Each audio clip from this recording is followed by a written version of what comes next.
Welcome back, my friends. I'm super excited to share this story with you. I'm with my buddy Jeff. I'm at Assurance here in Minnesota. The reason I'm excited to share this with you is because when I look at a Matsuura, oftentimes price is the first thing that comes to mind. Wow, what a phenomenal machine. High precision, high accuracy. It's gonna last a long time. Pallet chains to run through the night. I think this has to come with a price tag. There's no smaller companies that's gonna buy this. And boy, I will tell you, I am wrong. This company, Assurance, is an amazing company, growing quickly and employee owned. However, it is not yet massive, and they invested in this Matsuura machine, and I'm gonna help you learn why Jeff and Assurance got into it. So Jeff, thank you so much for being a part of MTD. You're welcome. So let's talk about this Matsuura. Now, I look around this shop, I see a lot of 3-axis machines, but this is a true 5-axis pallet change machine. What made you jump into it? Well, we were doing a lot of put and taking parts in the 3-axis, different vice operations, and our production numbers grew. Our orders grew from like 300 pieces to 2,500 pieces, and we needed a way to optimize it and make it more efficient and run maybe more lights out.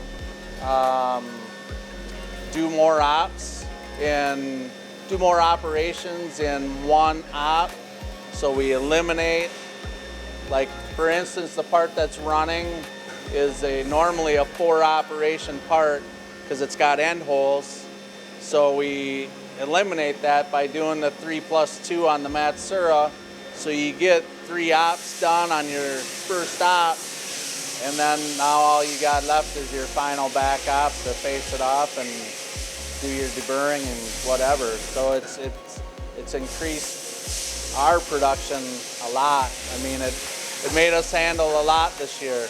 A lot of loads, a lot of parts went through this. Huge. Well, Jeff, let's talk about that first piece you brought up, and that's the need to run lights out production, because same like so many people out there, we don't have the time to load and unload and load and unload. We have to run through the night, and your production has really shot up from 100 pieces per job to 2,000, 3,000 pieces per job, hasn't it?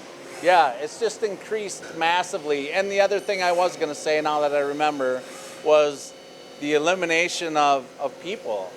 Now you gotta find, you could have bought another 3-axis machine or 2, but now you got to fill them with bodies to stand there all day and flip parts and load parts, where you can do a lot of unattended time with a machine like this. It's been great for us, especially myself. I can program this or work on a different program while I get something running in here, and there's so many parts. You can load up all the pallets. You got a few hours before you even got to come back to it. And the machine on the other end of it has been so reliable. Very little tool break. I mean, granted, we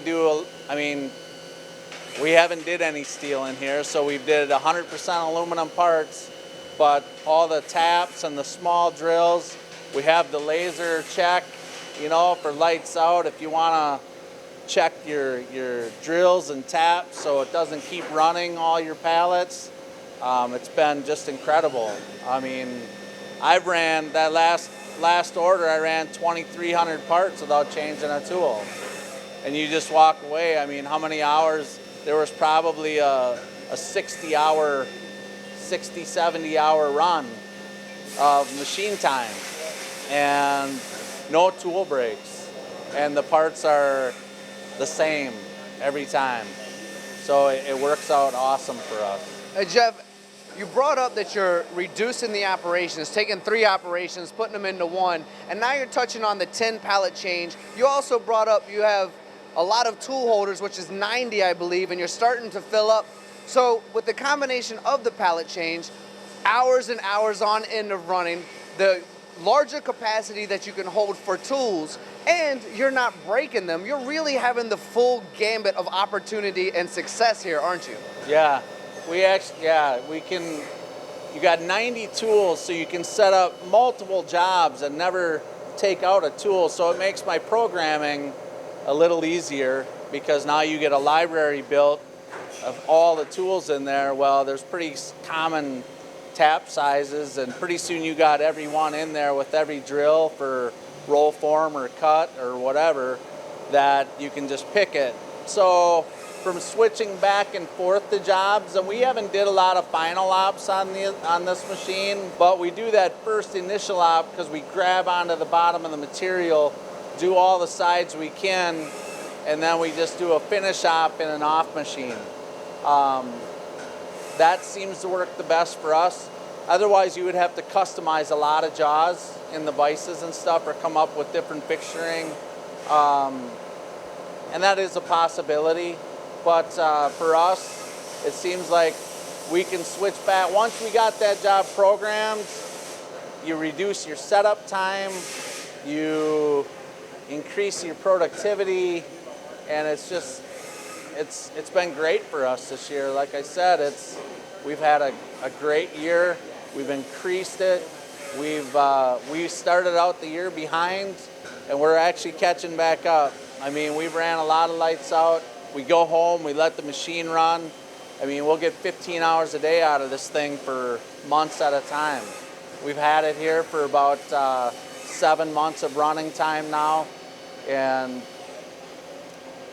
we'll probably look to get another one in the future if our production keeps increasing. I love hearing that, brother. That's amazing. So I have to ask you, you knew that your jobs were increasing. You're going from the hundreds into the thousands of parts. You knew that you needed to get and invest in something that was going to allow you to run lights out. What aspects of the Matsuura made you want to invest in it? And after having it for 7 months now, did it live up to all expectations? It was a good choice. We called Productivity. They're a company. They're a good tool to use for us. Sell a lot of equipment.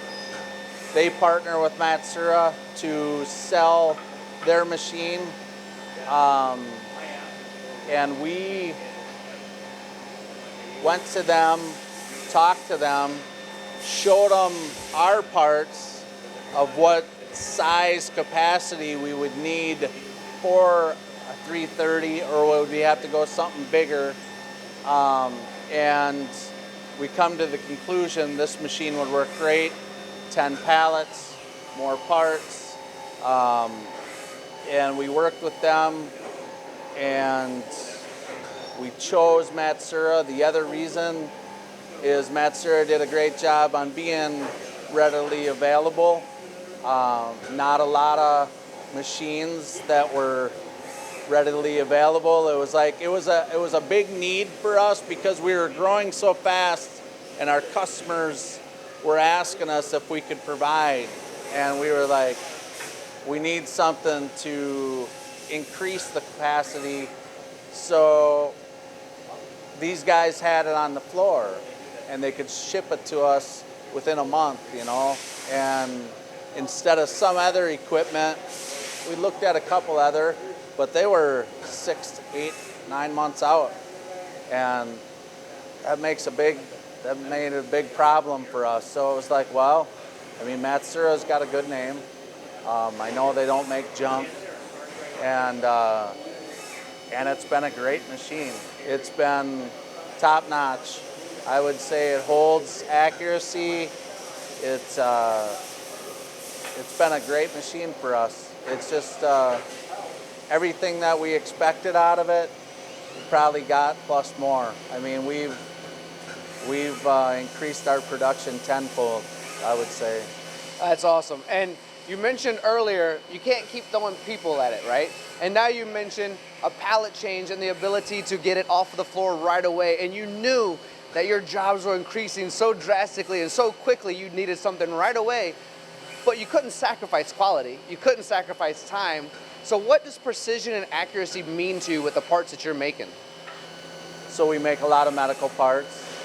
So we need to be accurate. We're building a lot of high-end stuff that, I mean, there's a lot of tolerances that are plus or minus 5 thou, which is nothing, but then we got plus 2 thou minus nothing. And you've got to hold that on 2,300 parts. So this has been a great machine. The spindle is worked awesome. The accuracy, it's did everything we've expected and more. I mean, it's been a great machine for us. And Jeff, we know that this is your first true 5-axis here, right? We know that this is 20,000 RPM. We know this is a pallet pool of 10 pallets. We know that there's 3 sides on each of these little mini tombstones. We know you have 90 tools. We know you need precision. But what was the transition like when moving into a superior technology like this and moving into 5-axis machining, going from 3 to 5? Was it easy? Was it difficult? And if it was difficult, was productivity and Matsuura there to support you? Yes. To answer the first part, I come from a 2D programming background. I mean, I did a lot of wire work in my previous years, and I have ran a lot of 3-axis stuff. But when it came to this, it was a whole new world. I still got to use Mastercam, but to transition over, because Matsuura's partnered with Complete to run it through their system, I had to relearn some stuff. And for me, the 3+2 to getting that to rotate and all that, there was no way I could have did it without the support of Productivity and Matsuura. The apps guys at Productivity, hands down, made my job and life a lot less stressful. I still got a lot to learn, but I'm getting there. I mean, we're running, and I'm not calling them up every day, so it must mean something. But no, the transition was a lot easier than I thought it was going to be. I was a little nervous at first, not afraid of the machines so much. I've been around enough machines, not afraid of that. Programming end a little bit, but they really helped me through it. If I had any questions, any problems, Productivity came down for a week, helped me through a lot of the stuff to learn it. I took a couple programming classes to refresh my skills, and we're moving forward. It's been great. It's been a great story in our shop, because I don't know, on some of these, and that's the other thing on these parts, on a lot of the parts, there's some parts that now that we do 3 sides, we save 35–40% of time from doing it on a 3-axis machine. And Jeff, I know there's people out there right now watching this interview going, wow, an employee-owned company, a new Matsuura, growth potential, who knows how big you're gonna get at some point, right? Going, well, where can I find them? How can I possibly work with them? And how do I work with them to make me parts as well? How can they find you? What's your website? That would be www.assurancemfg.com. You can go to that website. The main facility is up north. We're a little remote shop down here south of the cities, but they have a lot of good stuff on there, a lot of opportunities on there, a lot of contacts. If you need anything, maybe looking for a job at some point, there's probably opportunities on the website. I haven't been on there in a while. Maybe that's something more you can ask Jeff Swenson. But yeah, that's all I have. Perfect, man. Well, Jeff, thank you so much for sharing the story with the audience. Guys, gals, I hope you've learned as much as I had today from Jeff. I mean, listen to these stories, talking about cycle time reduction, talking about taking multiple operations, putting it into one. We're all fighting for operators these days. We can't keep throwing people at spindles, and it has to go into automation and lights out automation. When you think about the spindle uptime, the amount of hours this machine is pushing right now compared to a one-off every single time, it pays for itself so quickly. So think about that, and thank you all for watching. Jeff, thank you for being a part of MTD CNC.